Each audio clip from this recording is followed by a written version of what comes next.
नमस्कार मित्रांनो, तुमचं सर्वांचं स्वागत आहे माझ्या एका नवीन ब्लॉगमध्ये. तर कोपूर रेल्वे स्टेशनला येऊन आता आपण चाललो आहोत आपल्या सासरवाडीला.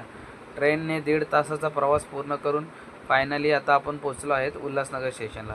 तिथून बाहेर निघाल्यानंतर थोडीशी पायाची पायदळ करत आपण पोचलो सासरवाडी या ठिकाणी.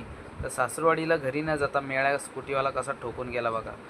सासरवाडीला घरी न जाता पुन्हा एकदा आपण पायदळ करत चाललो आहोत आपल्या बाबांच्या शॉपला, जे की लोकेटेड आहे पंजाबी कॉलनी उल्हासनगर 3मध्ये.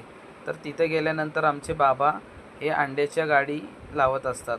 तर त्यांची ही अंड्याची गाडी आहे. तर तिथे बघा मोठ्या प्रमाणात गाडी न चालू होताच गर्दी होत असते. तर मी सुद्धा तिथे गेलो होतो. तर अजून आपल्या गाडी लावण्याचं काम चालू आहे. तर तुम्ही बघू शकता की मी आता तुम्हाला पुढे दाखवणार आहे. तर आता थोड्याच वेळामध्ये बाबांनी तव्यामध्ये तेल टाकण्याचं काम चालू केलेलं आहे आणि त्याच्यानंतर बॉईल अंडे कट करून ते तव्यामध्ये फ्राय करून घेणार आहेत.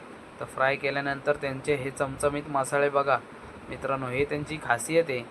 तर मी सुद्धा त्यांना थोडीशी हेल्प केली अंडे निसून काढण्यासाठी. तर नंतर बघा मित्रांनो, पाव आणि अंडे फ्राय करून ते कस्टमरला देत असतात आणि त्यांच्याकडे मोठ्या प्रमाणात गर्दी असते. जर तुम्ही सुद्धा उल्हासनगरमध्ये राहत असाल तर नक्कीच त्यांचा बॉईल अंडे ट्राय करा. मी सुद्धा एवढे अंडे ट्राय केले मित्रांनो. त्याच्यानंतर आपणही सुद्धा अंडा पाव खाऊन बघणार आहोत की कशा प्रकारे लागतो.